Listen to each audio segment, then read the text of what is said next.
Hi అండి. ఈరోజు special recipe cabbage kofta curry.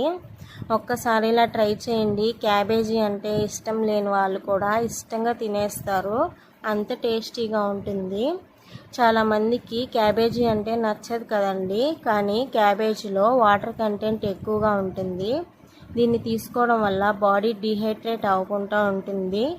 ఎండాకాలంలో బాడీ డీహైడ్రేట్ అవ్వకుండా ఉండడానికి వాటర్ కంటెంట్ ఎక్కువగా ఉండే వెజిటేబుల్స్ని తీసుకోవడానికి ట్రై చేయండి. అలాగే క్యాబేజీని చూడగానే చాలామందికి హాస్టల్ డేసే గుర్తొస్తాయి కదండి. ఎంతమంది హాస్టల్స్లో చదువుకున్నారు, అలాగే హాస్టల్స్లో ఈ క్యాబేజీ కర్రీస్ వేసినప్పుడు ఎంతమంది ఫుడ్ స్కిప్ చేసేసేవాళ్ళో రండి కామెంట్ బాక్స్లో మాట్లాడుకుందాం. వీడియో నచ్చితే లైక్ చేయండి, షేర్ చేయండి, సబ్స్క్రైబ్ చేయండి. బాయ్.